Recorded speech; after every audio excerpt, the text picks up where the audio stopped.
Shalom, shalom, bonjour à tous. C'est votre frère Joël, je vous salue dans le précieux nom de Jésus-Christ. Je vous retrouve ici sur cette plateforme encore pour un partage, une prédication sur un thème qui est vraiment très important. Quelque chose que je devais faire depuis un certain temps et puis les choses étant ce qu'elles sont, j'ai eu vraiment peu de temps accordé ces derniers temps pour la prédication et l'enseignement, mais aujourd'hui je rattrape cela et c'est merveilleux. Donc que le Seigneur vous bénisse richement. Avant que je ne puisse commencer, si vous appréciez les contenus, n'hésitez pas à vous abonner, à partager, à liker la parole de Dieu. Que le Seigneur vous bénisse. Donc, voyons ce mercredi 8 mai, aujourd'hui je voulais vous parler de quelque chose de vraiment important. Et c'est un sujet auquel beaucoup de chrétiens devraient méditer régulièrement. C'est un sujet qui devrait être médité régulièrement. Donc sans plus attendre, je vais commencer. Néanmoins, avant de pouvoir commencer à prêcher, à vous prêcher la parole de Dieu, je vais d'abord prier pour la parole. Tu peux me rejoindre dans cet instant de prière si tu veux, dans ce petit moment. Il suffit simplement de fermer les yeux, de courber la tête. Soyons simplement dans une attitude respectueuse quelques instants. Dieu Tout-Puissant, merci pour ta parole. Merci Père pour la force que tu me donnes pour continuer à propager, pour continuer à présenter ta parole, pour continuer à l'enseigner, à la partager, Père. Que ta parole, Père éternel, vienne bénir plusieurs personnes. Que ta parole vienne enrichir la compréhension de tes lois, de tes décrets, de tes ordonnances. Que ta parole que je vais présenter ici puisse aider tout un chacun à se connecter à ton cœur, Père Céleste. Ô Seigneur Dieu Tout-Puissant, laisse, Père éternel, que ton Saint-Esprit vienne soutenir, vienne révéler, vienne apporter la lumière sur ce sujet très important que nous allons aborder aujourd'hui. Merci, Père éternel, pour ta parole. Que ta parole nous bénisse, que ta parole nous fasse croître, que ta parole nous élève, Père Céleste. Au nom de Jésus-Christ, j'ai prié. Amen. Alors, avant de commencer, je voulais vous rappeler une loi. Il y a plusieurs lois divines et je voulais vous rappeler rapidement la loi de la Genèse. Tout se reproduit selon son espèce. C'est ce qu'on voit ici en Genèse 1, 11, 12 et 21, 28. Tout se reproduit selon son espèce, selon sa nature. Et Dieu a créé l'homme selon sa nature. C'est-à-dire que l'homme a été créé selon la nature de Dieu puisque nous avons été engendrés par Dieu. Donc il n'est possible de se reproduire qu'en ce que nous sommes. Regardez, il est écrit, je vais vous lire ça ici, en Matthieu 7, 17, 18. « Tout bon arbre porte de bons fruits, mais le mauvais arbre porte de mauvais fruits. » Vous voyez? Au verset 18, il est écrit « Un bon arbre ne peut porter de mauvais fruits, ni un mauvais arbre porter de bons fruits. » Amen. Le Seigneur Jésus poursuit en ce sens. Il rappelle ici cette loi fondamentale, cette loi de la Genèse.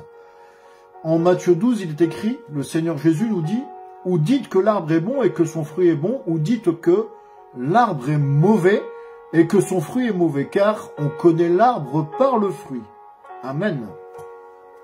Que peut-on déduire de tout ça? C'est que nos pensées, nos paroles et nos actes vont se reproduire selon leur nature. Vous voyez?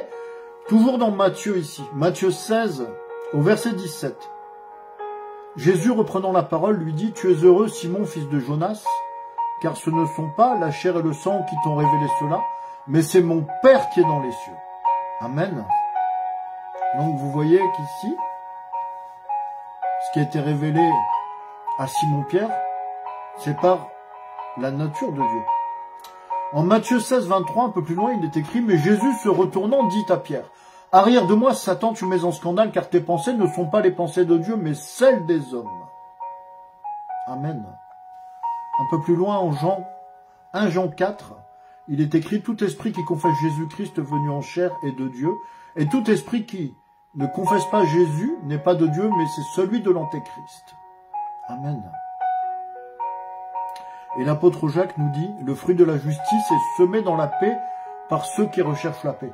Donc tout cela, toute cette loi de la Genèse va influencer ton mariage, va influencer les enfants, les relations, le travail, la guérison et toutes ces choses.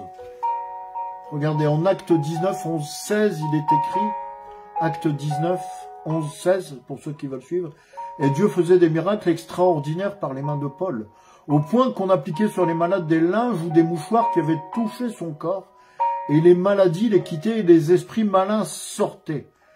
Quelques exorcistes juifs ambulants essayèrent d'invoquer sur eux, sur ceux qui avaient des esprits malins, le nom du Seigneur Jésus en disant « Je vous conjure par Jésus que Paul prêche ». Ceux qui faisaient cela étaient 7 fils de Schéva, juifs, l'un des principaux sacrificateurs.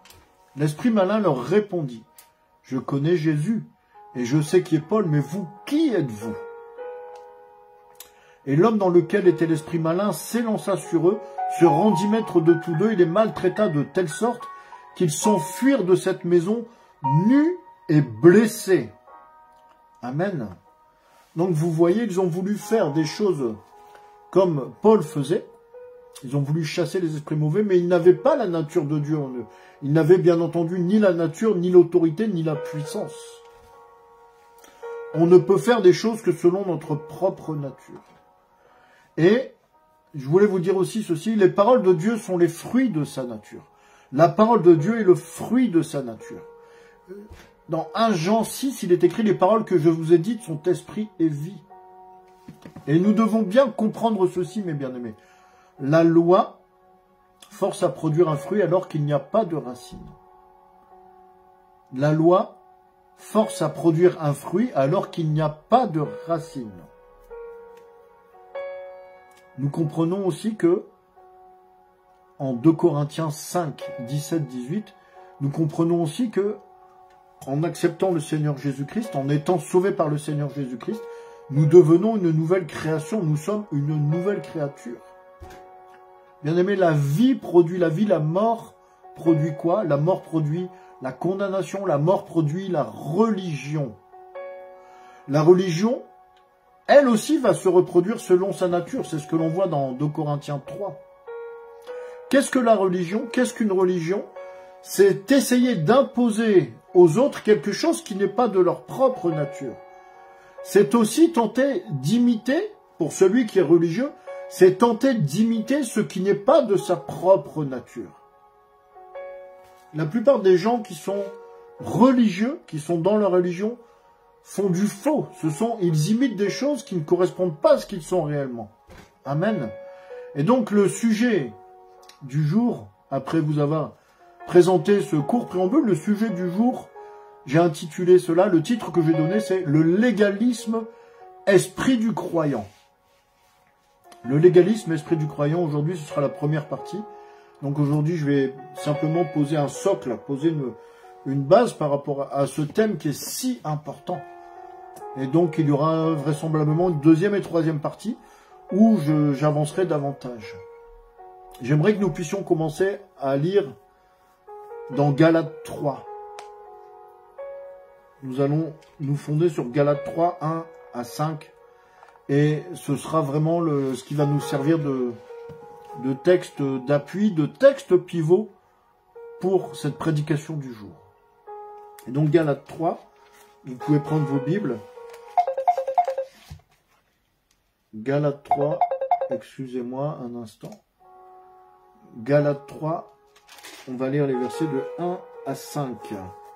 Galates 3, au Nouveau Testament, les versets 1 à 5. Je lis la parole de Dieu. Ô Galates stupides, qui vous envoûtez alors que sous vos yeux est exposé Jésus-Christ crucifié? Éclairez-moi simplement sur ce point. Est-ce en raison de la pratique de la loi que vous avez reçu l'Esprit ou parce que vous avez écouté le message de la foi? Êtes-vous stupides à ce point? Vous qui d'abord avez commencé par l'Esprit, est-ce la chair maintenant qui vous mène à la perfection? Avoir fait tant d'expériences en vain, et encore si c'était en vain, celui qui vous dispense l'Esprit et opère parmi vous des miracles, le fait-il en raison de la pratique de la loi ou parce que vous avez écouté le message de la foi? Amen. Cette portion des Écritures est très importante. Vous voyez, dans Galates 2, l'apôtre Paul nous explique l'importance de la foi en Jésus-Christ pour le salut. Mais ici, dans Galates 3, ici, dans Galates chapitre 3, on voit que l'apôtre est très inquiet. Pourquoi? Parce que les Galates ont chuté. Vous voyez, c'est un peu le contexte. Les Galates ont chuté et l'apôtre Paul s'est aperçu de cela. Il s'est aperçu qu'ils se sont détournés de ces enseignements, qu'ils se sont détournés de la foi du salut en Jésus-Christ.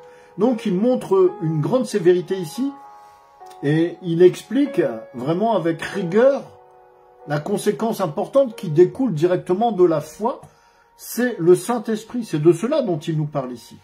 Il rappelle, l'apôtre Paul, que Dieu accorde esprit à ceux qui écoutent le message de la foi. Vous voyez, c'est ce qu'il nous dit ici. C'est ce qu'il nous dit ici.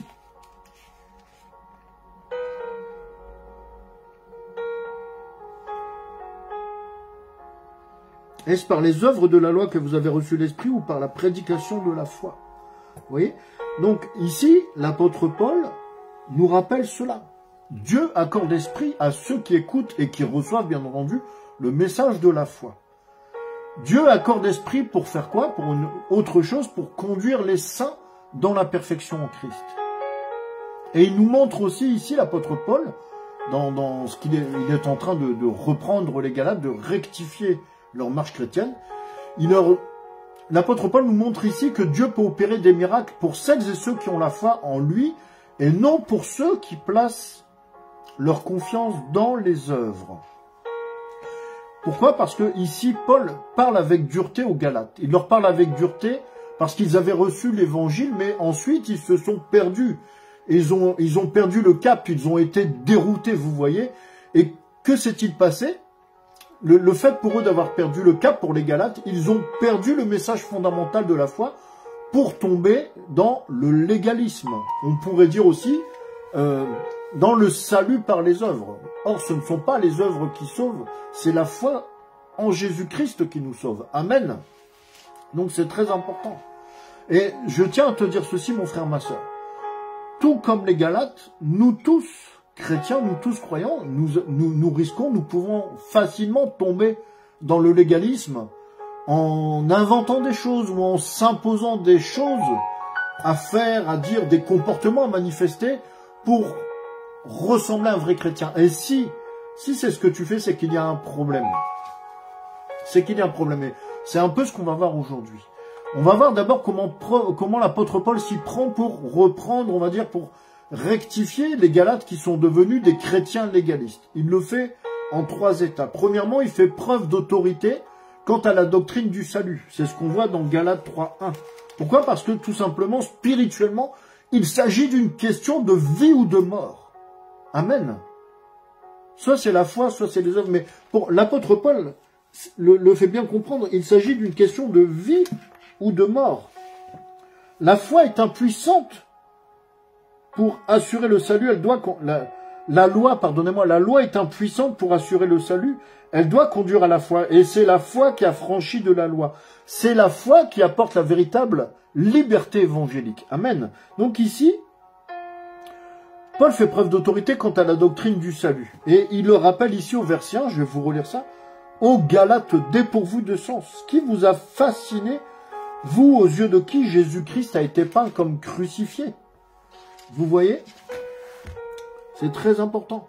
C'est une question de vie ou de mort. Ensuite, l'apôtre Paul, eh bien, fait appel au bon sens des Galates. Vous voyez? Il fait appel au bon sens des Galates. Il leur pose certaines questions. Il leur dit, voici seulement ce que je veux apprendre de vous. Là, il leur demande de raisonner. Est-ce par les œuvres de la loi que vous avez reçu l'Esprit ou par la prédication de la foi? Amen. Ça, c'est la deuxième chose. Et il essaye de les ramener dans leur bon sens. Tu vois, est-ce que tu comprends cela, bien-aimé? Ici, il essaye de les ramener dans leur bon sens. Et toi aussi, parfois, si tu vois que ton frère ou ta sœur s'égare sur le chemin du salut par les œuvres et non du salut par la foi en Christ, tu peux user de la même méthode. Tu peux ramener par le bon sens. Tu peux simplement lire ces versets, vous voyez. Et ensuite, que fait-il? L'apôtre Paul leur pose aussi des questions rhétoriques, c'est-à-dire les questions rhétoriques, c'est ce qu'on va voir ici, ce sont les versets 3, 4, 5. Il leur pose des questions dont bien évidemment il connaît déjà les réponses. Et pour tout dire, en fait, il n'attend aucune réponse de la part des Galates. Il fait simplement ça pour, on va dire, leur faire un électrochoc. Donc, qu'est-ce qu'il leur dit ici? Vous voyez, c'est ainsi qu'il fait. Premièrement, il fait preuve d'autorité quant à la doctrine du salut. Secondement, il fait appel à leur bon sens en leur rappelant, les origines de leur marche, les origines de leur foi. Est-ce par les œuvres de la loi que vous avez reçu l'Esprit ou par la prédication de la foi? Il fait appel à leur bon sens. Et ensuite, il leur pose des questions rhétoriques. Êtes-vous tellement dépourvus de sens? Autrement dit, êtes-vous devenus fous, par exemple? Vous voyez? Après avoir commencé par l'Esprit, voulez-vous maintenant finir par la chair? Donc il leur montre l'absurdité de la situation, il leur montre l'absurdité de ce qu'ils sont en train de faire, de ce qu'ils sont en train de vivre. Il leur demande ensuite, avez-vous tant souffert en vain? Si toutefois c'est en vain. Mais bien sûr, puisque la marche chrétienne, ce n'est pas quelque chose de facile. Ensuite, il leur dit, celui qui vous accorde l'Esprit et qui opère des miracles parmi vous, le fait-il donc par les œuvres de la loi ou par la prédication de la foi? Vous voyez, ce sont des questions rhétoriques qu'il leur pose ici. Pour vraiment, il essaye de les redresser, de les remettre dans le chemin. C'est tout à fait significatif et cela devrait interpeller plusieurs parmi nous. Et on voit dans les Écritures que le prophète Nathan avait raisonné le roi David de la même manière. On le voit dans 2 Samuel 12. Vous voyez, l'Éternel, je vais vous lire ça, les versets de 1 à 7. Les versets 1 à 7. 2 Samuel 12, versets 1 à 7. Écoutez bien ceci. Vous allez voir que le prophète Nathan fonctionne un peu ici comme l'apôtre Paul. Donc je vous lis cette portion des Écritures. Je lis la parole de Dieu. 2 Samuel 12, 1 à 7. L'Éternel envoyant Nathan vers David, et Nathan vint à lui et lui dit, il y avait dans une ville 2 hommes, l'un riche et l'autre pauvre. Le riche avait des brebis et des bœufs en très grand nombre. Le pauvre n'avait rien du tout qu'une petite brebis qu'il avait achetée. Il la nourrissait et elle grandissait chez lui avec ses enfants. Elle mangeait de son pain, buvait dans sa coupe, dormait sur son sein et il la regardait comme sa fille. Un voyageur arriva chez l'homme riche et le riche n'a pas voulu toucher à ses brebis ou à ses bœufs pour préparer un repas au voyageur qui était venu chez lui. Il a pris la brebis du pauvre et l'a apprêtée pour l'homme qui était venu chez lui. Donc vous voyez, l'homme riche a voulu préserver tous ses biens, tout ce qu'il possédait. Il est allé prendre le peu, la pauvre petite brebis que possédait le pauvre. Le peu que tu as, on te le retirera encore. Donc que se passe-t-il ensuite? Donc ça, Nathan ici, fait appel au bon sens de David et aussi, on va dire, à ses bons sentiments.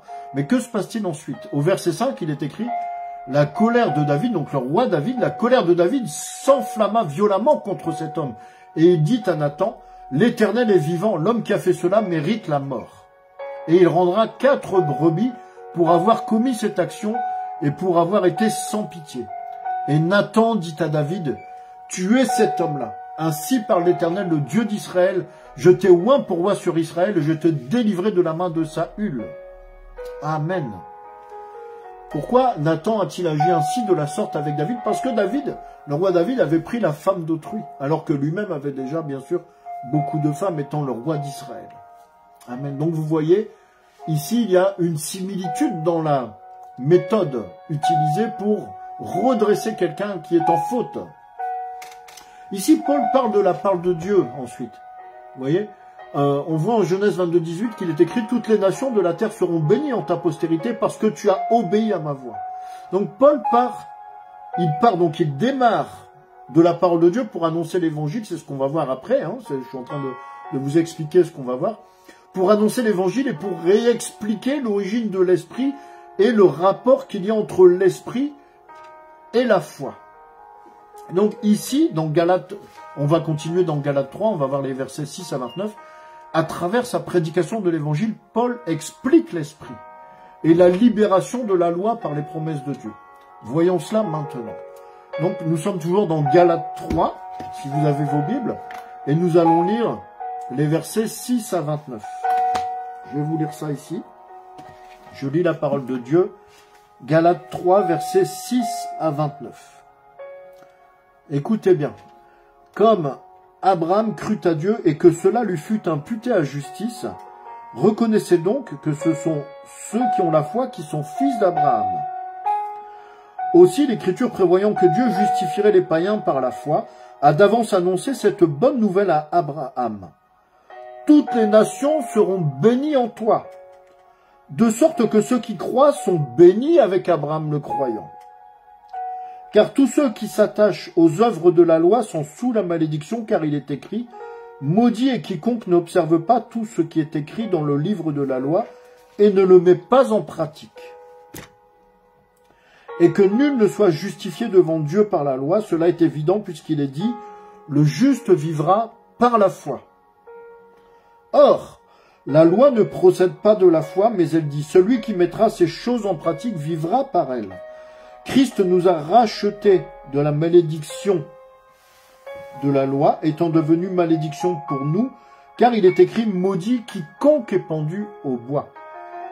Afin que la bénédiction d'Abraham eût pour les païens son accomplissement en Jésus-Christ, et que nous reçussions par la foi l'Esprit qui avait été promis. Frères, je parle ici à la manière des hommes. Une disposition en bonne forme, bien que faite par un homme, n'est annulée par personne, et personne n'y ajoute. Or, les promesses ont été faites à Abraham et à sa postérité. Il n'est pas dit « et aux postérités », comme s'il s'agissait de plusieurs, mais en tant qu'il s'agit d'une seule. Et à ta postérité, c'est-à-dire à Christ. Voici ce que j'entends, une disposition que Dieu a confirmée antérieurement ne peut pas être annulée, et ainsi la promesse rendue vaine par la loi survenue 430 ans plus tard. Car si l'héritage venait de la loi, il ne viendrait plus de la promesse. Or, c'est par la promesse que Dieu a fait à Abraham ce don de sa grâce. Pourquoi donc la loi? Elle a été donnée ensuite à cause des transgressions jusqu'à ce que vint la postérité à qui la promesse avait été faite. Elle a été promulguée par des anges au moyen d'un médiateur. Or, le médiateur n'est pas médiateur d'un seul, tandis que Dieu est un seul. La loi est-elle contre les promesses de Dieu? Loin de là. S'il eût été donné une loi qui pût procurer la vie, la justice viendrait réellement de la loi. Mais l'Écriture a tout renfermé sous le péché, afin que ce qui avait été promis fût donné par la foi en Jésus-Christ à ceux qui croient. Avant que la foi vînt, nous étions enfermés sous la garde de la loi, en vue de la foi qui devait être révélée. Ainsi, la loi était comme un pédagogue pour nous conduire à Christ, afin que nous fussions justifiés par la foi. La foi étant venue, nous ne sommes plus sous ce pédagogue, car vous êtes tous fils de Dieu par la foi en Jésus-Christ. Vous tous qui avez été baptisés en Christ, vous avez revêtu Christ. Il n'y a plus ni juif ni grec, il n'y a plus ni esclave ni libre, il n'y a plus ni homme ni femme, car tous vous êtes un en Jésus-Christ. Et si vous êtes à Christ, vous êtes donc la postérité d'Abraham, héritier selon la promesse. Amen. Amen, amen, amen. Alléluia. Alléluia. Gloire à Dieu. Si vous êtes à Christ, vous êtes donc la postérité d'Abraham, héritier selon la promesse. Amen. Ici, Paul montre bien le rapport qu'il y a entre la foi et l'esprit. Relisez ce passage, c'est très important. C'est Galates 3, 6 à 29. C'est vraiment une écriture qui est merveilleuse. Bien-aimés, nous devons comprendre ceci. Le légalisme est un poison pour le chrétien. Le légalisme, et c'est mon titre aujourd'hui, le légalisme, c'est l'ennemi du croyant. Pardonnez-moi. Comme j'ai la musique, l'antivirus qui vient de s'activer, je suis désolé. Donc je disais que le légalisme est un poison pour le croyant. C'est un poison qui pousse le croyant à faire de ses œuvres ce qu'il croit être le moyen d'obtenir le salut. Et c'est une erreur qui est grave. Je vais vous donner des exemples. Par exemple, Je répète ça quand même, le légalisme, c'est un poison qui pousse le chrétien à faire de ses œuvres un moyen pour obtenir le salut. Or, nous savons que le salut, nous l'obtenons par la foi en Jésus-Christ. Donc, comment est-ce que je peux illustrer cela? C'est simplement, par exemple, le fait de dire, je dois prier 3 fois par jour. Il faut que j'aille à l'église chaque dimanche. Ce sont des règles qu'on s'impose. Je dois lire toute ma Bible en 1 an. Tout cela, c'est du légalisme. Alors qu'en vérité, le salut n'est que dans la foi en Jésus-Christ. C'est lui, c'est le Seigneur Jésus-Christ qui est mort et qui est ressuscité pour toi et qu'il a porté. Il a porté sur lui nos fautes, nos péchés, nos iniquités. Et c'est par sa résurrection qu'il nous offre une nouvelle vie. Les œuvres n'ont rien à voir. Et le Seigneur Jésus-Christ ne s'est pas arrêté là. En plus de tout cela, il nous a laissé son Saint-Esprit qui nous fortifie, qui nous guide, qui nous conduit. Amen. Son Saint-Esprit qui nous permet de marcher en nouveauté de vie. Parce que nous sommes en nouveauté de vie, nous sommes des nouveau-nés en Christ. Nous avons revêtu le Seigneur Jésus-Christ. Amen. Vous voyez, c'est très important. Ne faites rien en voulant suivre des règles. Ne faites rien en voulant paraître, en voulant être ceci ou cela. Parfois, on fait des choses qui nous conviennent. Parfois, tu fais des choses qui te conviennent. Tu trouves que c'est bien. Et mais en fait, parfois, les choses qu'on fait et qui nous conviennent, ce sont des choses qui font que parfois, simplement, nous nous séduisons nous-mêmes. Parfois, ce que tu penses faire de bien en te disant « je suis un bon chrétien », etc., tu te séduis toi-même. Je veux dire, je vais donner d'autres exemples. Certains vont se dire « bon, par exemple, ah, je suis un bon chrétien, je dois donner l'aumône, il faut que je donne un peu d'argent à ce mendiant. » C'est bien, si tu fais ça, c'est bien parce que tu es chrétien. Mais le problème, c'est que tu ne le fais pas avec ton cœur. Le problème, c'est que tu le fais parce que tu veux être un bon chrétien, mais tu ne le fais pas avec ton cœur. Tu le fais en suivant, comme si tu suivais une loi, comme si tu suivais une règle. Ce n'est pas avec ton cœur que tu vas donner, tu le fais parce que tu t'es mis dans la tête que tu devais faire ça. Donc là, tu as un problème, mon ami. Tu as un problème, mon frère. Le problème que tu as, c'est que tu fondes ton salut sur les œuvres et non sur la foi en Christ. Et en fait, tu te bernes toi-même, tu te trompes toi-même. Mais comprends bien une chose, mon ami. Tu te trompes toi-même, mais tu ne peux pas tromper Dieu. Tu ne peux pas tromper ton Père dans les cieux parce que lui voit ton cœur. Et il voit dans ton cœur que tu es un hypocrite. D'accord? Tu es hypocrite, tu te mens à toi-même. Amen. Beaucoup sont comme ça. Et je n'ai pris qu'un simple exemple de donner l'aumône, de donner l'argent à un mendiant, mais on peut décliner cet exemple à différents aspects de nos vies. Beaucoup sont comme ça. Beaucoup se disent « Oh, je suis de bonne moralité. Je suis bien élevé, je suis poli. Je donne aux associations caritatives. Donc je suis une bonne personne. Donc je suis sauvé. » C'est faux. C'est faux. Seul Jésus-Christ de Nazareth peut nous sauver. Seul Jésus-Christ de Nazareth te sauve. Ce n'est pas parce que tu es de bonne moralité, ce n'est pas parce que tu es une bonne personne. Tout ça, c'est très bien, d'accord, mais laisse-moi te dire quelque chose ici. Tout ça, c'est très bien. Être de bonne moralité est une bonne chose. Être poli, c'est une bonne chose. Être bien éduqué, c'est une bonne chose. Mais laisse-moi te dire ceci. En réalité, si tu fonctionnes comme ça, tu t'achètes une bonne conscience. Lorsque tu donnes une petite pièce au mendiant parce que tu dis « je suis une bonne personne », tu t'achètes une bonne conscience. C'est du confort moral que tu t'achètes. Pourquoi? Parce que tu veux te sentir bien avec toi-même. Tu veux qu'on te voie comme étant une bonne personne. Tu veux qu'on te perçoive comme quelqu'un de bien. Mais est-ce que tu es réellement ainsi dans ton cœur? Voilà la question. En donnant de l'argent aux pauvres, tu t'achètes une bonne réputation. Tu achètes quelque chose qui est faux. Tu achètes quelque chose qui est artificiel. Qui ne vient pas de ta nature profonde. Tu transpires le mensonge, mon ami, quand tu agis comme cela. Tu transpires le mensonge et l'hypocrisie. D'accord? Mais ces choses que tu caches au fond de toi, même si tu fais l'aumône, même si tu es poli, même si tu es bien élevé, même si tu dis bonjour à la dame, même si tu dis merci aux commerçants lorsque tu es bien élevé, tu es poli, tu rends des services. Mais ces choses que tu caches au fond de toi, ces turpitudes que tu caches, ces bassesses qui te rongent, ces choses qui font, ces choses terribles que tu fais en secret qui t'empêchent de dormir la nuit parfois. ces choses honteuses que tu continues à faire en secret, est-ce que cela te sauve ou est-ce que cela te condamne aux yeux du Seigneur Jésus-Christ? Posez-vous les vraies questions. Posez-vous les vraies questions. Les gens bien, les gens de bonne moralité ne sont pas obligatoirement sauvés. Ce ne sont pas les œuvres qui sauvent, c'est Christ qui sauve. Tu peux être de bonne moralité, tu peux avoir une bonne réputation, mais ton âme ira pour autant brûler en enfer. Parce que tu n'as pas réellement accepté Jésus dans ton cœur.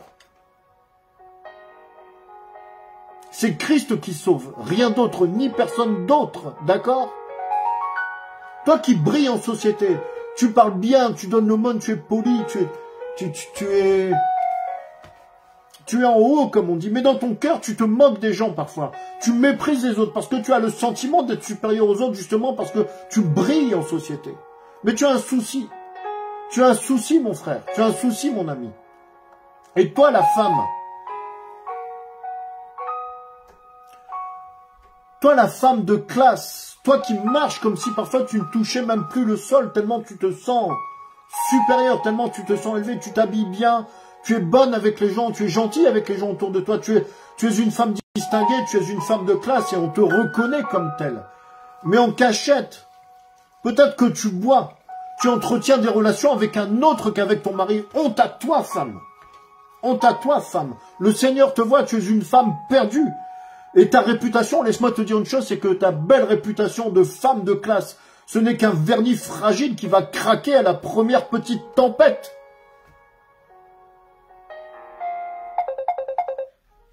Donnez-moi un amen là-bas. Donnez-moi un amen là-bas.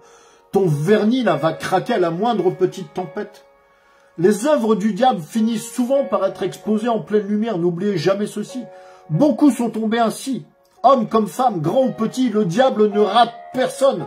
Il connaît son travail, n'oubliez jamais ceci. Alors, braves frères et sœurs de bonne moralité, laissez tomber ces choses.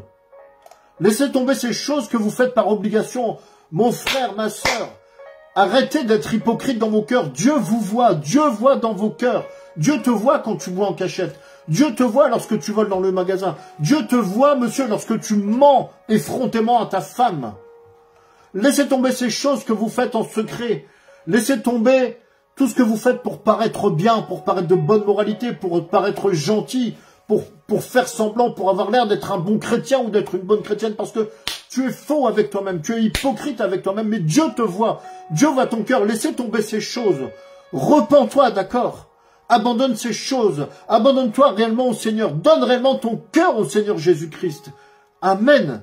Donne réellement ton cœur au Seigneur Jésus-Christ. Et si tu ne l'as pas encore fait, ou alors refais-le, mon ami, fais-toi baptiser au nom de Jésus-Christ pour la rémission de tes péchés.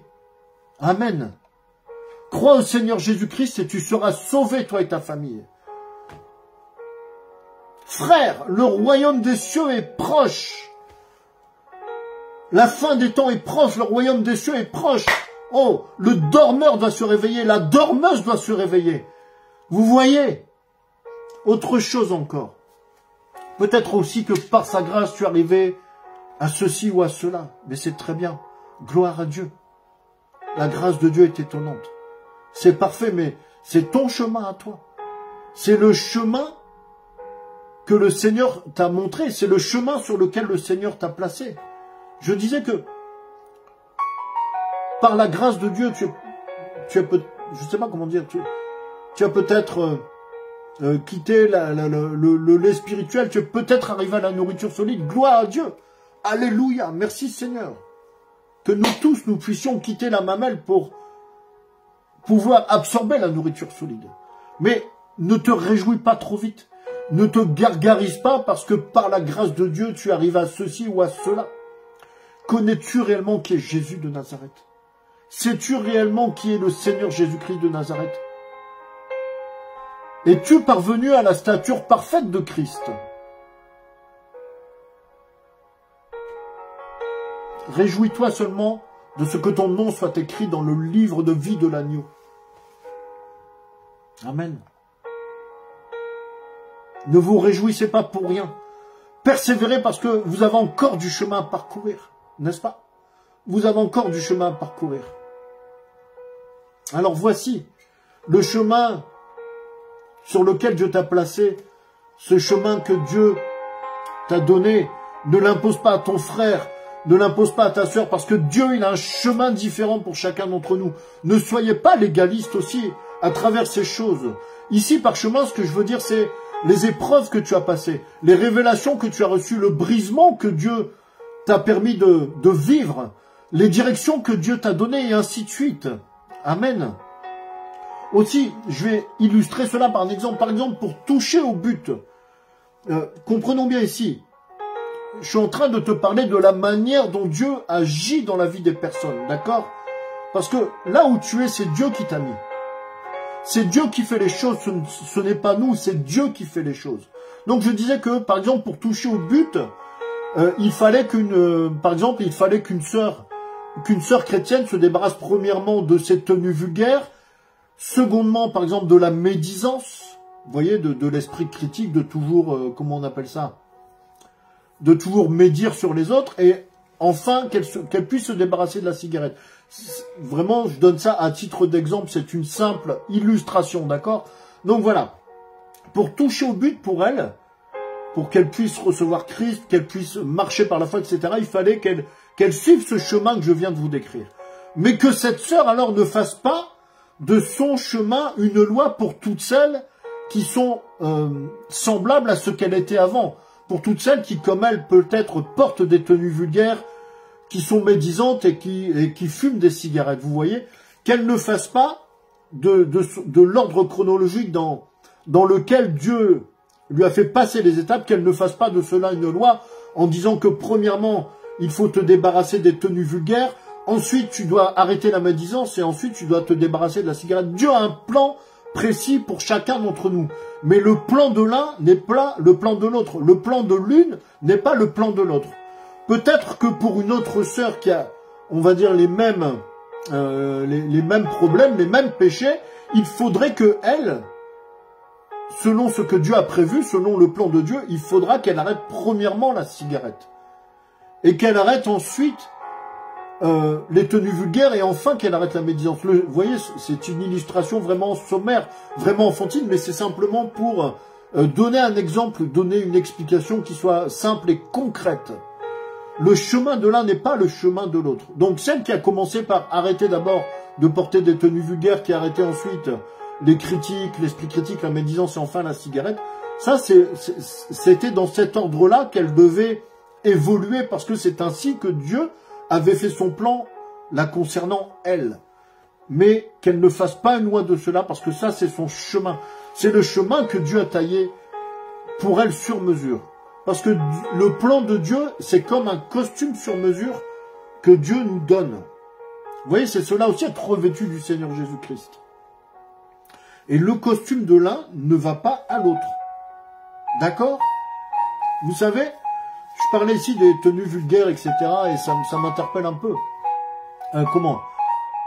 On peut dire que beaucoup, par exemple, de sœurs chrétiennes portent une tenue chrétienne, on va dire, qui est convenable, qui est appropriée par rapport au fait qu'elles sont chrétiennes, qu'elles sont des chrétiennes.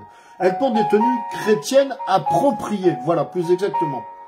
Beaucoup portent des tenues chrétiennes appropriées. Vous savez, par exemple, les robes longues, les jupes longues, vraiment le corps est caché en tout point au niveau vestimentaire. Elles respectent la parole de Dieu. Bon, c'est pas le sujet. Mais est-ce qu'elles le font par révélation ou est-ce qu'elles le font par obligation?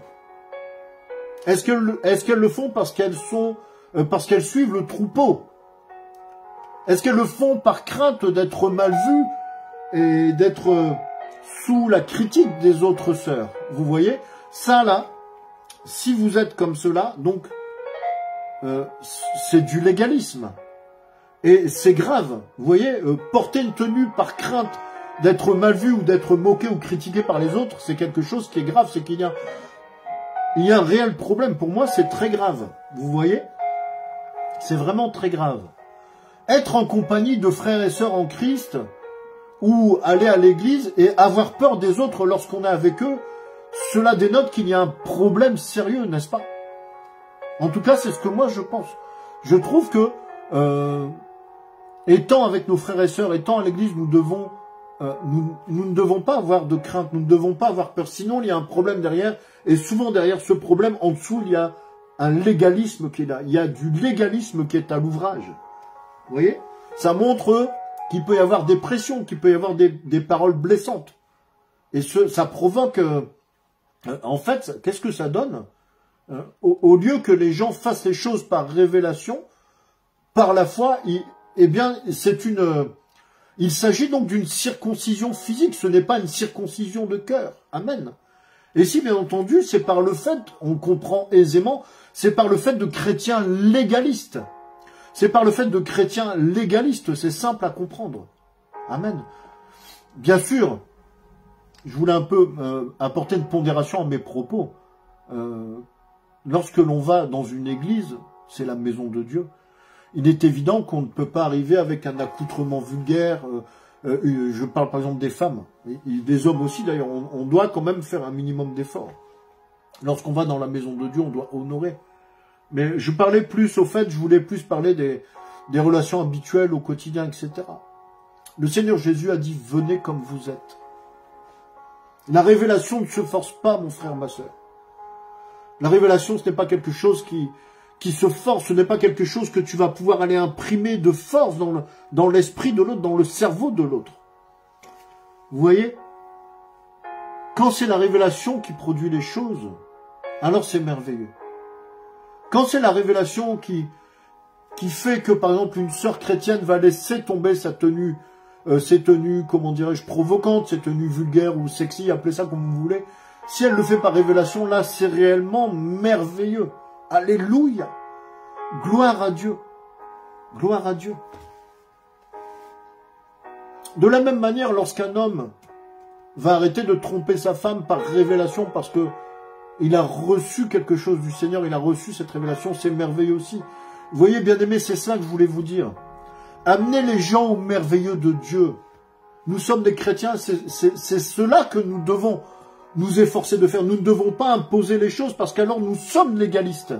Nous devons amener les gens, conduire les gens, les guider en douceur, avec amour, dans le merveilleux de Dieu. C'est cela. Le merveilleux de Dieu amène au surnaturel. Et c'est le surnaturel de Dieu qui amène la révélation. Voilà le chemin. Alléluia. Voilà le chemin. C'est la douceur, c'est par l'amour.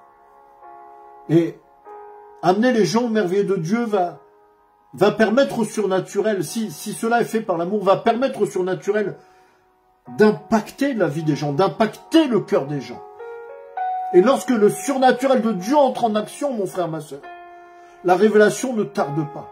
Le changement réel ne tarde pas à s'opérer. La circoncision devient une circoncision de cœur, et non pas une circoncision intellectuelle ou une circoncision physique. Amen. Alors voici, ne vous attardez pas sur ces choses. Faites toutes choses simplement sous la conduite de l'Esprit, obéissez simplement à Dieu, suivez simplement ce que le Saint-Esprit vous demande de faire, ce que Dieu vous demande de faire. Ne jugez pas et vous ne serez point jugés. Amen. Si on se dit disciple du Seigneur Jésus-Christ, si on se dit ministre de Christ, ambassadeur de Christ ici-bas sur la terre, on doit simplement, bien aimé, proposer le modèle que la Bible nous donne et non pas l'imposer. D'accord? Tu peux être bishop, archibishop, tu peux être grand prophète si tu imposes les choses. Tu es légaliste. Tu peux avoir tous les dons spirituels que tu veux. Dieu t'a fait grâce. Alléluia. Mais si tu imposes les choses aux autres, tu es légaliste.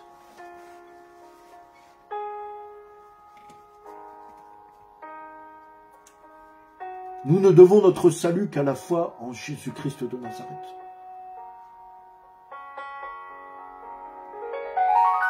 Amen. On doit simplement proposer le modèle que la Bible nous donne. Sinon, ce n'est plus de l'amour. Sinon, tu es en dehors de l'amour de Dieu. Amen. Nous devons dire, tu sais, il est écrit ceci ou cela. Et non pas dire, tu dois faire ou tu ne dois pas faire. La nuance est là.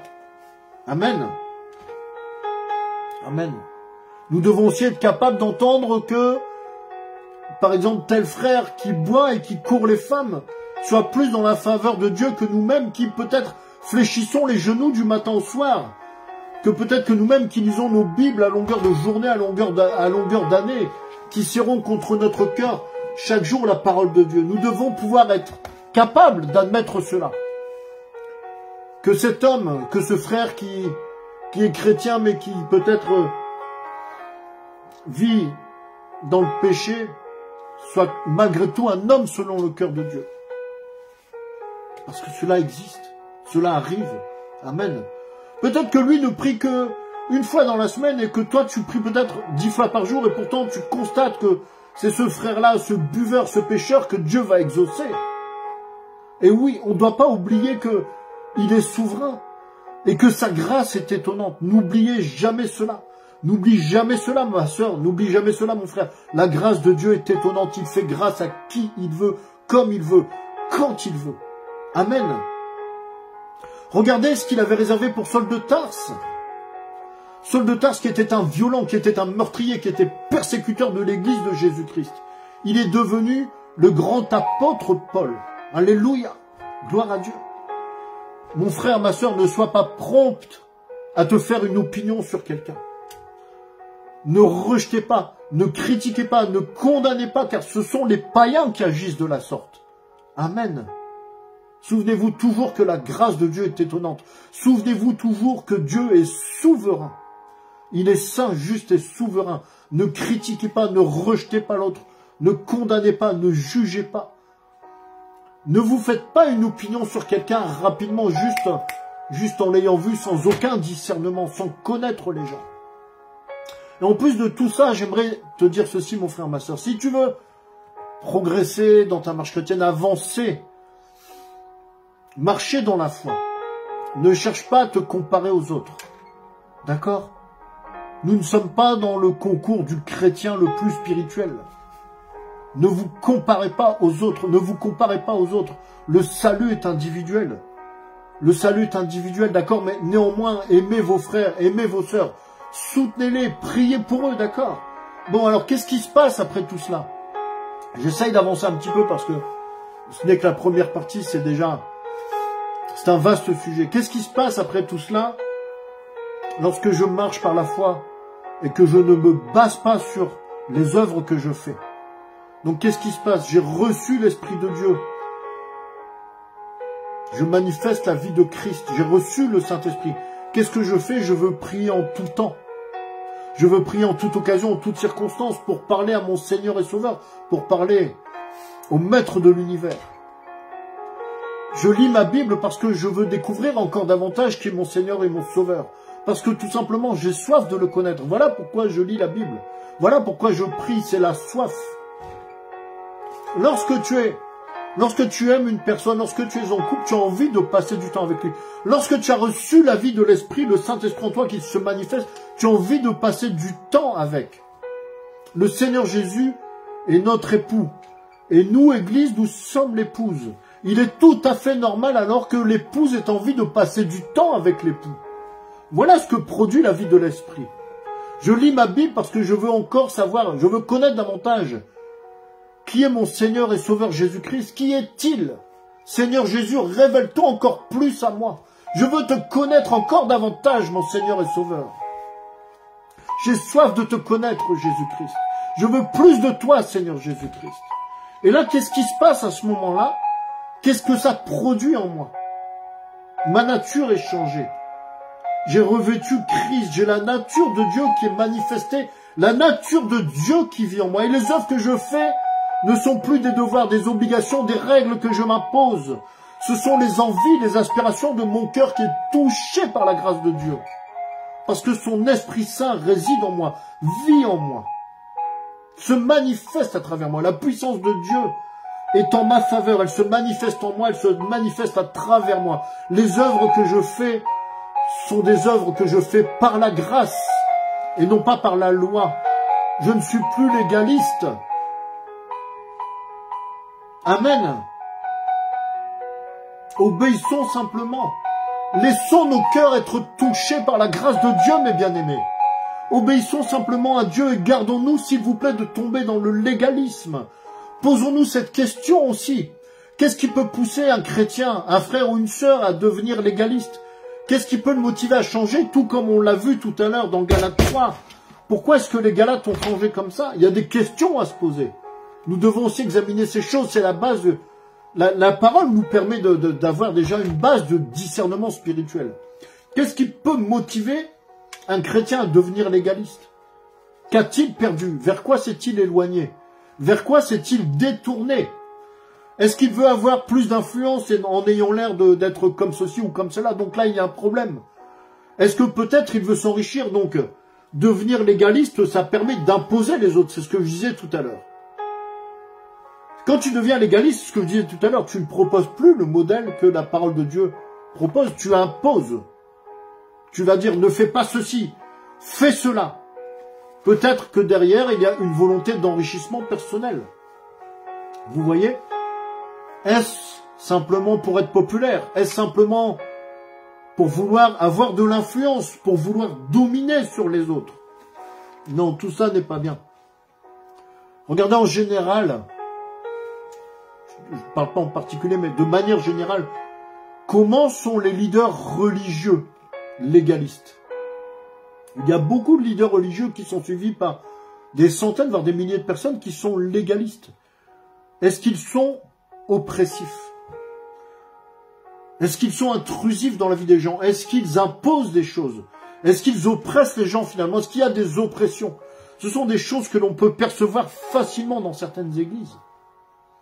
Ce sont des choses qui sont répandues aujourd'hui. Pourquoi? Parce que ces leaders religieux veulent être influents.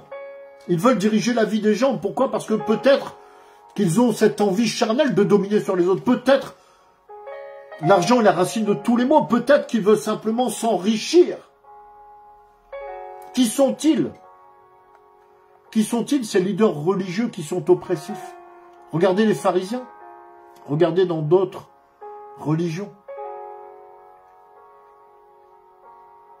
Vous devez prêter attention à ces choses. Le Seigneur Jésus-Christ est mort à la croix pour nous affranchir, pour nous rendre libres. Mon frère, ma sœur, lorsque tu es disciple de Christ, lorsque tu es chrétien, comme on dit, mais tu es disciple de Christ, tu n'es pas religieux. Être disciple de Christ, c'est quelque chose de fondamental que je rappelle ici ou que tu dois peut-être comprendre si tu ne l'as pas encore saisi. Le christianisme, c'est un mot que l'homme a inventé, mais être chrétien, c'est être dans l'absence de religion. Le chrétien est libre. Jésus-Christ est venu pour nous réconcilier avec son Père, pour nous affranchir et nous libérer de toutes les religions. Aussi, toi qui es disciple de Christ, tu ne peux pas être religieux. C'est tout à fait en opposition avec l'évangile du Seigneur Jésus-Christ. Tu es chrétien, tu es chrétienne, tu n'es pas religieux. Tu es libre de toute religion. Jésus est mort à la croix, c'est pour cela qu'on l'a crucifié. On l'a crucifié parce qu'il est venu pour libérer, pour affranchir de toutes les religions. Vous voyez les pharisiens? Les pharisiens tenaient à leurs privilèges. Ils tenaient à leur statut social. Ils tenaient à tout prix cette domination qu'ils avaient sur les gens parce que cela leur permettait, entre autres choses, de s'enrichir. N'est-ce pas les pharisiens qui ont dit au Seigneur Jésus-Christ, on ne guérit pas le jour du Shabbat?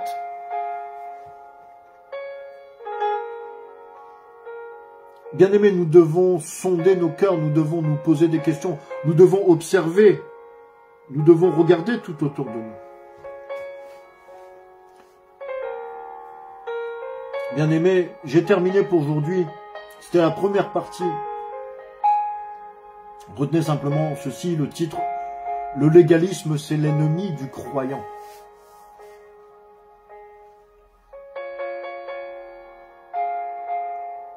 Le salut ne vient que dans notre foi en Jésus-Christ de Nazareth. C'était votre frère Joël. Que le Seigneur vous bénisse abondamment. N'hésitez pas de liker, de partager. Shalom.